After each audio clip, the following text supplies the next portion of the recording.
College students across the world have been on the front lines of leading and attended protests in support of Palestine for the past month. Colleges across North America and Europe have witnessed students pour out to demand a ceasefire and condemn the Israeli occupation's crimes against civilians.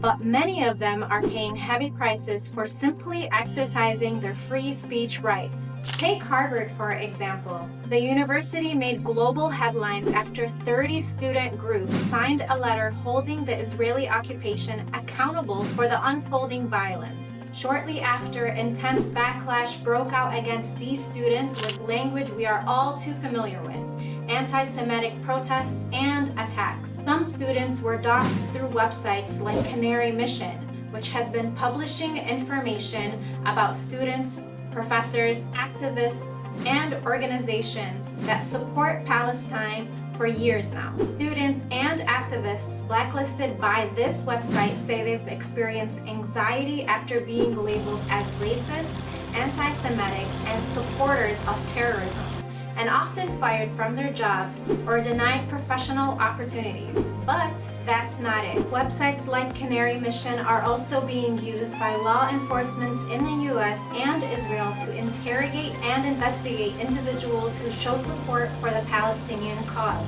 In times of increased protests and pro-Palestinian activism are their biggest targets. For example, Accuracy in Media went as far as parking a mobile billboard truck outside Harvard with screens displaying the names and photos of students involved with the letter condemning Israeli violence. Above their images read Harvard's leading anti-Semites. Similar doxing trucks have been set up near other Ivy League campuses, including Columbia University and Cornell. Several websites had taken up this information and posted students' personal information, including full names, class year, past employment, social media profiles, photos, and even hometowns. Now, many students who simply exercise their free speech are facing threats of losing future opportunities, a reality that has silenced their activism. Many are now faced with a choice between advocacy for justice and their professional aspirations.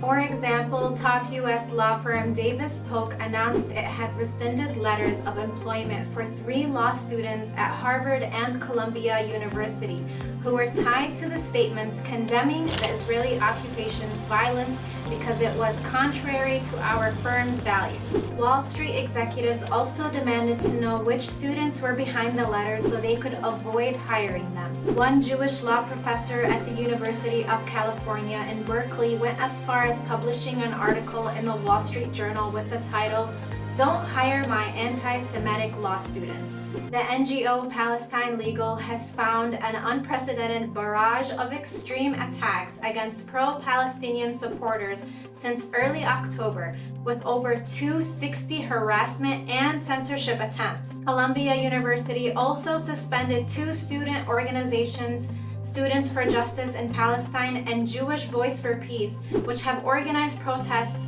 and called for a ceasefire in Palestine. Keep in mind that Jewish Voice for Peace is made up of Jewish people, so apparently even Jews are anti-Semitic now. But students have not stopped. While they continue to be doxxed, threatened, attacked, and called anti-Semitic for condemning violence against innocent Palestinians, they also refuse to back down from exercising their constitutional rights.